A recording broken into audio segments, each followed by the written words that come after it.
Hello friends, welcome to my channel The Lawyer's Room. You can also follow me on Instagram the.lawyer.room. आज हम लोग discuss करेंगे chapter 9 of Indian evidence act जो witnesses के बारे में बताता है। उसमें अपन को बताया गया है कि सेक्शन 118 से 134 तक इस चैप्टर में आता है। जनरल रूल होता है कि सभी पर्सन जो भी कॉम्पिटेंट हैं उनको हम कंपेल कर सकते हैं एविडेंस देने के लिए, सिर्फ प्रेसिडेंट और गवर्नर को छोड़कर, जब वो अपने जॉब करते हैं। कॉमन विटनेस जो भी होता है उसको फोर्स कर सकते हैं सभी आंसर देने के लिए सभी क्वेश्चनों का। कुछ प्रिविलेज दी हुई है विटनेसेस को सेक्शन 121 से 132 में, जिसमें उनको कंपेल नहीं किया जा सकता कोई भी witness as a witness produce होकर टेस्टिफाई गवाही देने के लिए। अब हम सबसे पहले स्टार्ट कर रहे हैं सेक्शन 118 से, किसे हम टेस्टिफाई कर सकते हैं, कौन गवाही दे सकता है। तो जो भी पर्सन कॉम्पिटेंट है वो सब गवाही दे सकते हैं। कॉम्पिटेंट कौन डिसाइड करता है? कोर्ट डिसाइड करता है। अगर कोई टेंडर एज का है, मतलब 4 साल या उससे कम एज का है, तो वो गवाही नहीं दे सकता। एक्सट्रीम ओल्ड एज है, जो बिल्कुल खड़े होने लायक भी नहीं है, वो गवाही नहीं दे सकता। कोई गंभीर बीमारी से ग्रस्त है तो वो भी गवाही नहीं दे सकता, भले ही वो बीमारी बॉडी से रिलेटेड हो या माइंड से रिलेटेड हो, या फिर कोई दूसरा ऐसा ही कोई सिमिलर कारण हो जिसकी वजह से वो गवाही नहीं दे सकता। क्योंकि ये सब लोग गवाही इसलिए नहीं दे सकते क्योंकि ये जो क्वेश्चन पूछा गया है वो समझने में असमर्थ है और उसका रेशनल जवाब देने में भी असमर्थ है, मतलब कोई तर्क संगत जवाब नहीं दे सकते ये लोग। इसीलिए ये सब लोगों को कोर्ट कंसीडर नहीं करती गवाही देने के लिए। फर्दर एक्सप्लेनेशन में ये बताया गया है कि कोई ल्यूनेटिक मतलब पागल मनुष्य is not incompetent to testify unless he is prevented by his leniency।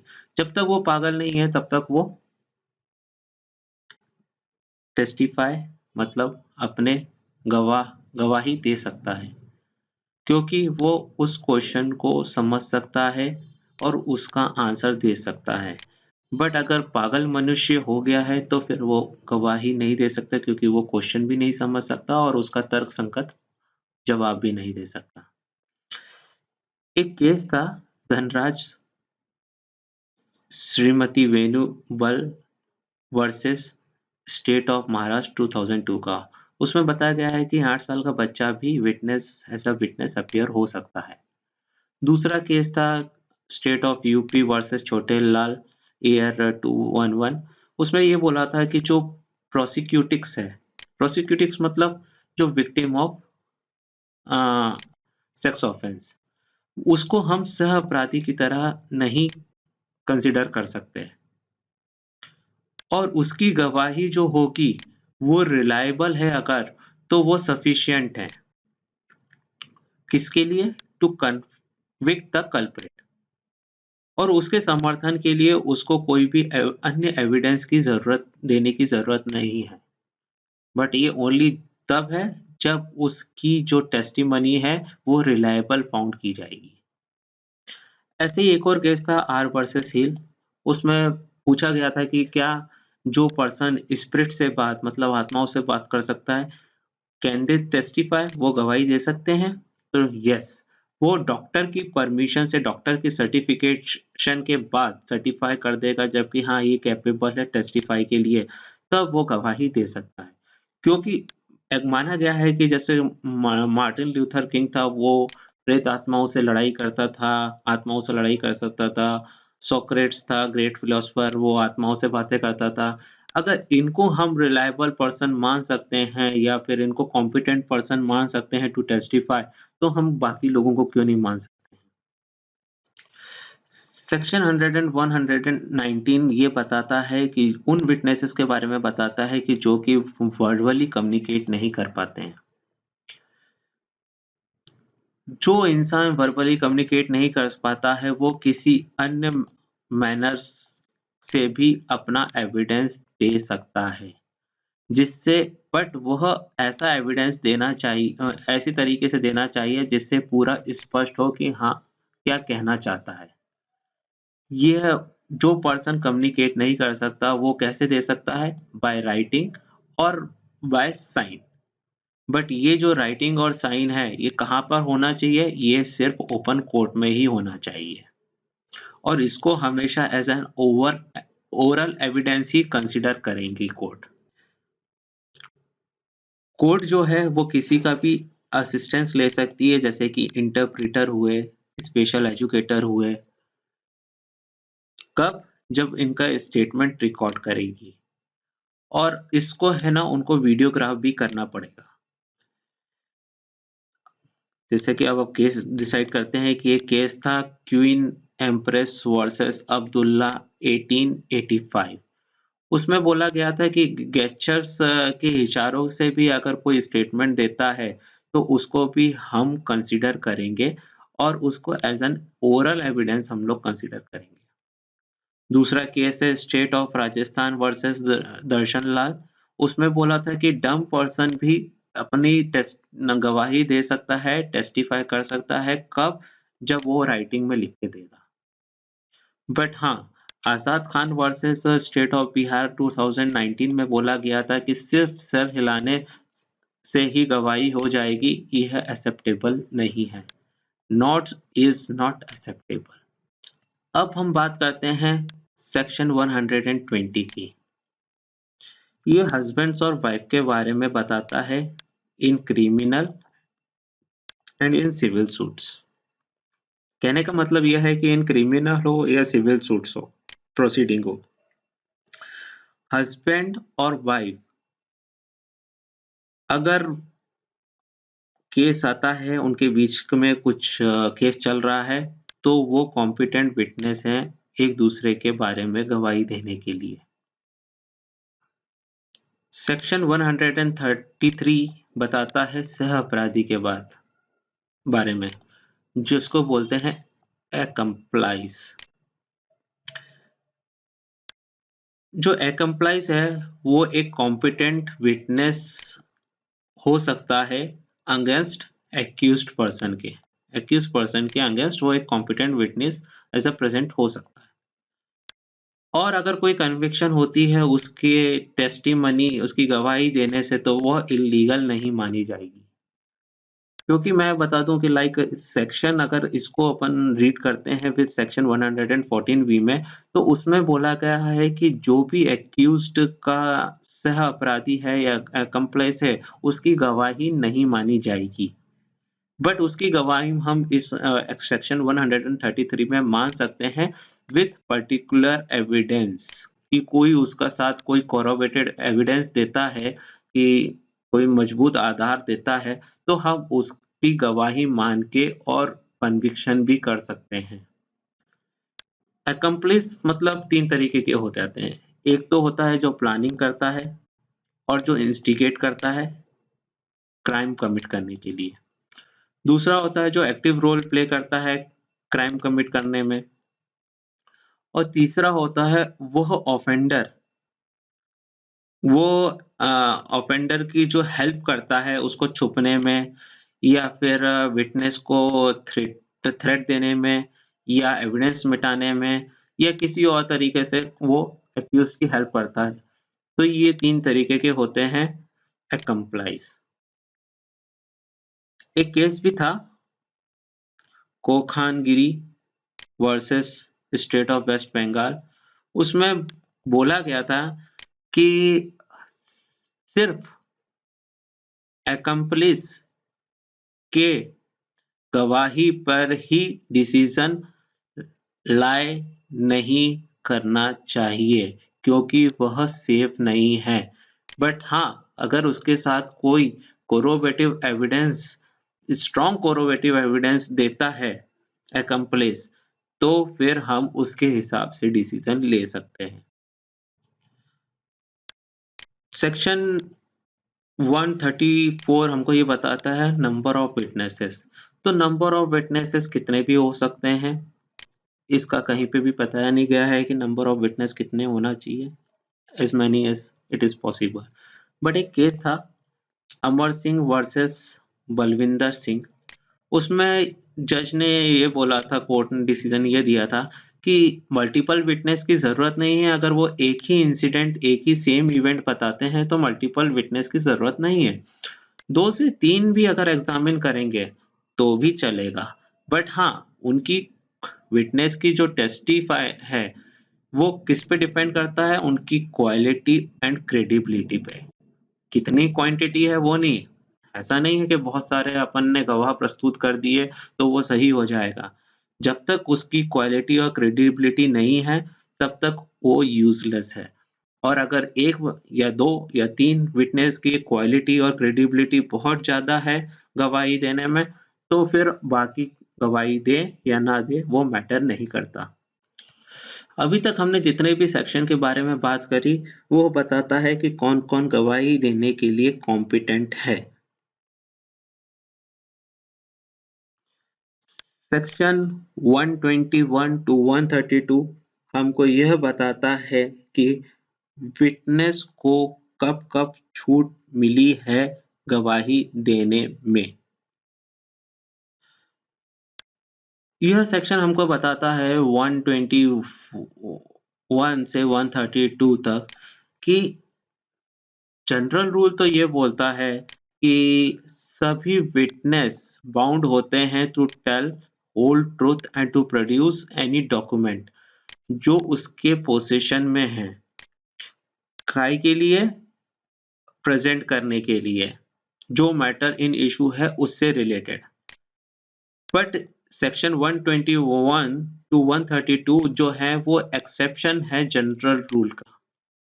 उसमें कहा गया है कि कुछ विटनेसेस को प्रिविलेज मिली हुई है in respect to certain matters कि वह चाहे तो आंसर दे या चाहे तो वो आंसर ना दे, मतलब वो बाउंड नहीं है कोई भी क्वेश्चन का आंसर देने के लिए व्हाइल गिविंग एविडेंस। सब इसमें सबसे पहले आता है सेक्शन 121 जो जजेस और मजिस्ट्रेट के बारे में बताता है। क्या जजेस और मजिस्ट्रेट गवाही दे सकते हैं? तो जी, उसका आंसर है कि उनको कंपेल नहीं किया जा सकता।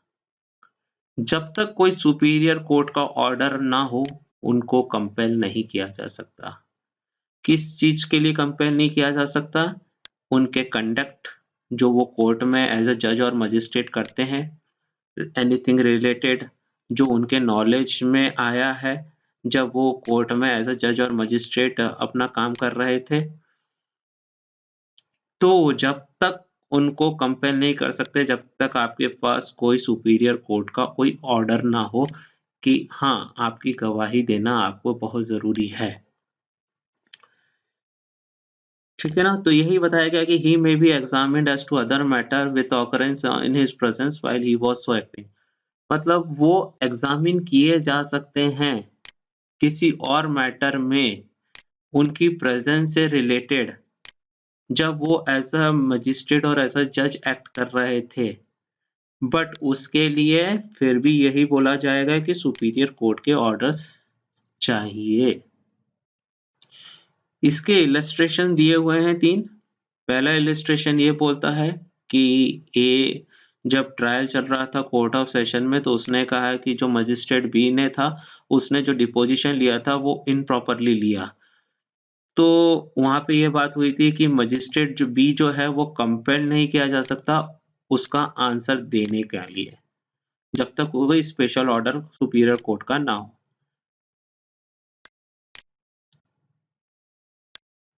इलस्ट्रेशन 2 में भी यही बोला था कि ए एक्यूज्ड है court giving false evidence before magistrate B.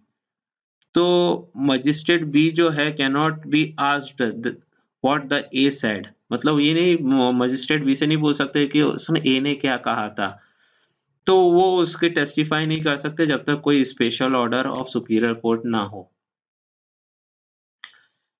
Illustration 3 बताता है कि कब उसको बुलाया जा सकता है मजिस्ट्रेट को टेस्टिफाई के लिए, कि जब किसी ने कोई कोई केस चल रहा था जो मर्डर का अभियुक्त था और उसने किसी पुलिस ऑफिसर को मार दिया था ट्रायल चलते-चलते कोई जज बी के सामने, तो बी को एग्ज़ामिन किया जा सकता है कि वहाँ पे क्या हुआ था, कैसे ए ने उसको पुलिस ऑफिसर को मारा, ये पूछने के लिए। सेक्शन 122 ये हस्बैंड और वाइफ की मैरिज के बारे में बताता है कि जब भी कोई हस्बैंड और वाइफ अपनी मैरिज के ड्यूरेशन में कोई कम्युनिकेशन करते हैं, तो उनको परमिट नहीं है कि वो डिस्क्लोज़ करें कोई भी ऐसी कम्युनिकेशन जो उन्होंने अपने शादी जब उनकी चल रही थी, उस समय उन्होंने किया हो। हाँ, अगर शादी के पहले कुछ कम्युनिकेशन किया है या फिर शादी खत्म होने के बाद वो कुछ कम्युनिकेशन किया है, तो वो डिस्क्लोज़ कर सकते हैं। बट ड्यूरिंग द मैरिज वो नहीं डिस्क्लोज़ कर सकते हैं। कुछ एक्सेप्शन हैं इसमें कि जब अपोज़िट पार्टी अपनी फ्री कंसेंट दे दे कि भैया हाँ, आप डिस्क्लोज़ कर सकते हो, तो वो कर सकते हैं। जब कोई सूट चल रहा हो बिटवीन मैरिड कपल, तो वो एक-दूसरे का कम्युनिकेशन जो शादी के टाइम पे किया है वो डिस्क्लोज़ कर सकते हैं।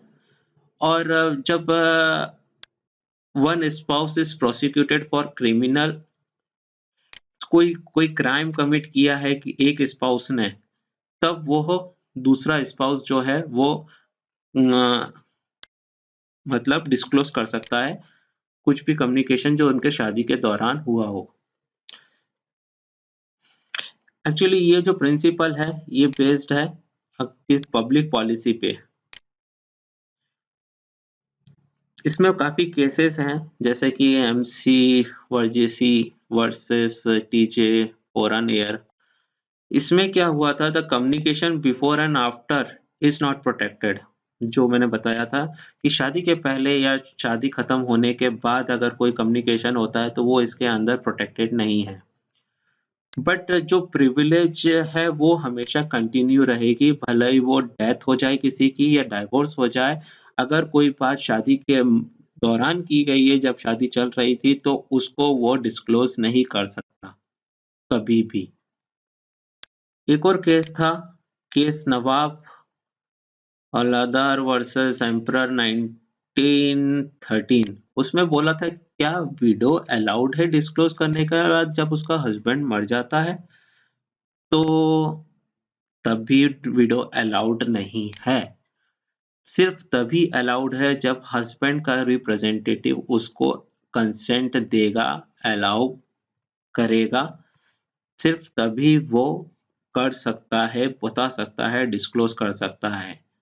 और जो कंसेंट होगा वो डिस्क्लोज़ करने के लिए, वो जो भी होगा वो एक्सप्रेस्ड होगा and can not be implied. एक केस था Vilas Raghunath versus state of Maharashtra. उसमें बोला गया था कि confession to his wife out of the court, then such confession can not be considered as an evidence. मतलब कोई भी अगर कन्फेशन होता है कोर्ट के बाहर, तो उसको कन्फेशन को कंसिडर नहीं किया जाएगा।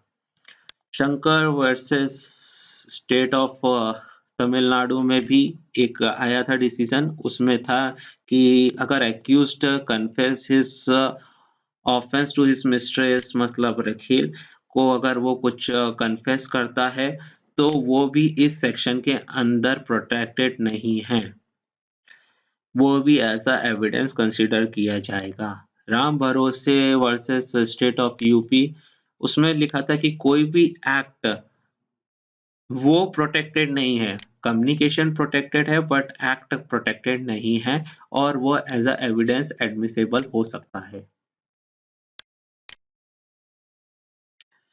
सेक्शन 123 में हमको ये बताया गया है कि evidence has to as to affair of the states। मतलब क्या कोई unpublished official records related to any affair of state permitted है एज एन एविडेंस देने के लिए? तो इसका आंसर है नो। कोई भी परमिटेड नहीं है कोई भी अनपब्लिशियल ऑफिशियल रिकॉर्ड कोई स्टेट का प्रेजेंट करने के लिए एज एन एविडेंस। कब कर सकता है वो?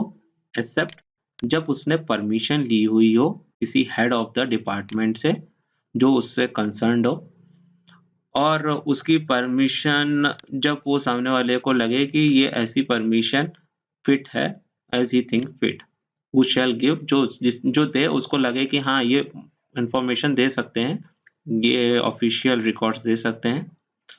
इसमें एक बहुत फेमस मैगजीन भी आई थी, ये वाली, सेलस पॉपुली इस्ट सुप्रीमा लेक्स।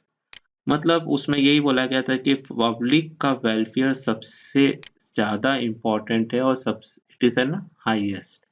एक केस आया था state of Punjab versus SS Singh का। उसमें बोला था कि कोर्ट कॉम्पिटेंट है ये डिसीजन लेने के लिए कि यह एविडेंस स्टेट के वेलफेयर में है या नहीं है, ये इस सेक्शन में आता है या नहीं आता है।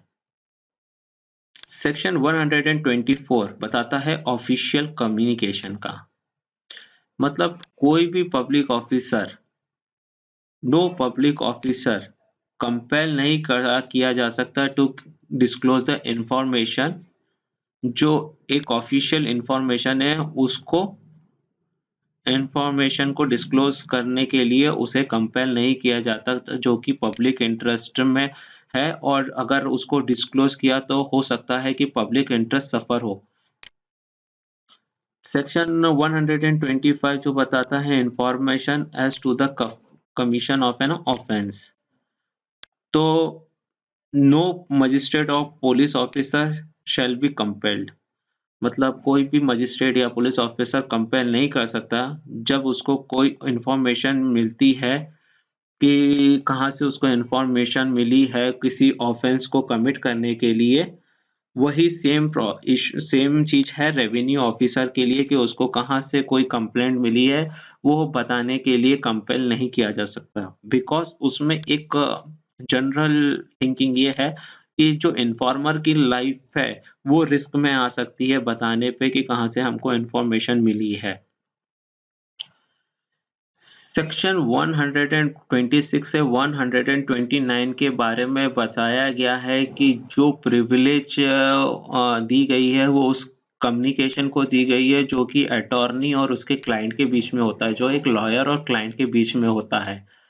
वो है ना, हमने जो प्रिविलेज है वो हमने दूसरे सेक्शनों में भी बात करी है, जैसे कि एविडेंस एक्ट में तो करी है, इस सेक्शन के अंडर में bar council of Indian rule के में भी की है और एडवोकेट एक्ट में भी की है 1961 में। सबसे पहले अपन डिस्कस करते हैं सेक्शन 126 जो बताता है प्रोफेशनल कम्युनिकेशन के बारे में। इसमें बताया गया है कि लॉयर हो या कोई लीगल एडवाइजर हो, वो परमिटेड नहीं है कोई भी कॉन्फिडेंशियल इंफॉर्मेशन डिस्क्लोज करने के लिए जो उसको क्लाइंट से मिली हो, और ऐसी भी इंफॉर्मेशन वो डिस्क्लोज नहीं कर सकता है जो उसने क्लाइंट को दी हो। इवन जो लॉयर है वो डिस्क्लोज नहीं कर सकता कंटेंट ऑफ डॉक्यूमेंट जिससे वो फैमिलियर है जब उसने केस लिया था और जब वो क्लाइंट के साथ काम कर रहा था या क्लाइंट का केस लिया था, तब उसके जो भी डॉक्यूमेंट उसने लिया था उसके कंटेंट को भी वो ये जो प्रिविलेज है ये एग्जिस्ट तभी तक करती है जब तक उनका टर्मिनेशन नहीं हो जाता एम्प्लॉयमेंट का, और इसीलिए ये जो है एब्रोगेटेड है by right of information right of information act 2005 का। एक केस था काली कुमार पाल वर्सेस राजकुमार पाल। उसमें बोला था कि no privilege to communication made before the certain creation of relation pleader with after disease. मतलब अगर केस चालू होने के पहले जो रिलेशनशिप जो मतलब रिलेशनशिप फॉर्म होने के पहले किसका? क्लाइंट और लॉयर का। कॉन्ट्रैक्ट होने के पहले अगर कोई कम्युनिकेशन होता है या फिर कोई बाद में कम्युनिकेशन होता है, तो वह उसको प्रिविलेज नहीं दी जाएगी इसके अंडर में। कुछ एक्सेप्शन है इसके, जैसे कि अगर कोई कम्युनिकेशन होता है इसी दौरान उनके एम्प्लॉयमेंट के दौरान कुछ इल्लीगल पर्पस का, तो वो बता सकते हैं।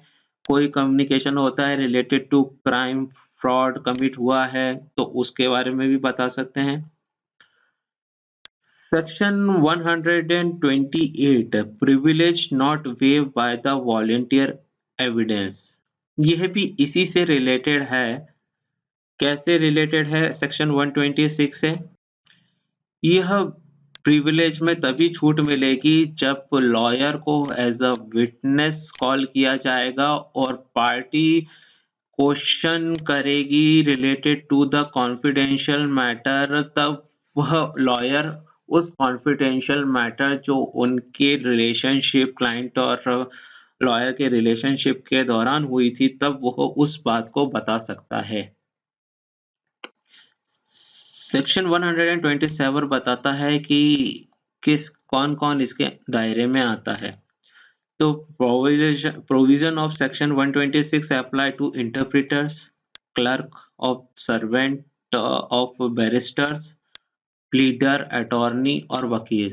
मतलब जो लॉयर्स होते हैं ना, बैरिस्टर के जो क्लर्क होते हैं, उनके जो सर्वेंट होते हैं और क्लर्क होते हैं जो वहाँ पे पानी वगैरह देते रहते हैं या फिर छोटा-मोटा काम भी करते रहते हैं, टाइपिंग वाइपिंग, वो भी इस कम्युनिकेशन को या फिर कॉन्फिडेंशियल इंफॉर्मेशन को किसी से शेयर नहीं कर सकते। सेक्शन 129 बताता है confidential communication with legal adviser. इसमें ये बताया गया है कि no one shall be compelled to disclose the court, कोई भी कंपेल नहीं कर सकते, किसी को भी कंपेल नहीं कर सकते कोर्ट को डिस्क्लोज करने के लिए कोई कॉन्फिडेंशियल कम्युनिकेशन जो कि एक क्लाइंट और उसके लीगल प्रोफेशनल एडवाइजर के बीच में हुई हो। कब तक नहीं कर सकते? जब तक कि वो खुद उसको एज अ विटनेस कोर्ट में ना बुलाए और उसको वो question related to confidential information ना पूछे।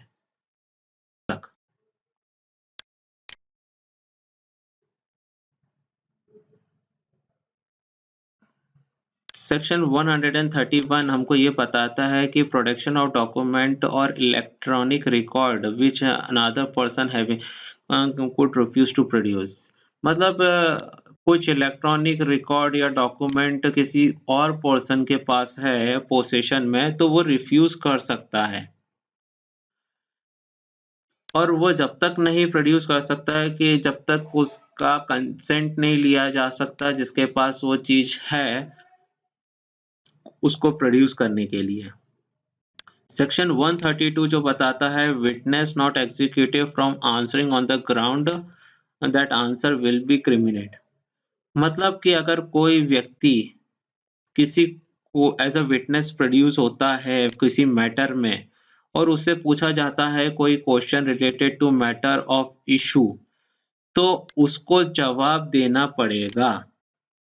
वो एक्सक्यूज नहीं ले सकता है कि भैया अगर मैंने जवाब दिया तो मुझे एज मतलब मुझ पे कोई इश्यू आ जाएगा या क्रिमिनेट हो जाऊंगा या फिर कोई पेनल्टी लग जाएगी, तो वो ऐसा एक्सक्यूज नहीं दे सकता, उसको जवाब देना पड़ेगा। If such in such case जब अगर वो आंसर देता है, ऐसा कुछ बोलता है कि भैया मैं इसका जवाब देने के लिए तैयार हूँ, तो कोर्ट उस पे उसके एक्शन मतलब उसकी गवाही पे कोई भी उसके अगेंस्ट कोई एक्शन नहीं लेगी। Thank you so much for watching my video. If you find it useful for you, please like and subscribe and share it with your friends and other. You can also follow me on Instagram, the.lawyer.ru. Stay home, stay safe. एक दूसरे के support से ही आगे बढ़ेंगे, तो please please please इसको subscribe करें और लाइक करें और शेयर करें। Thank you.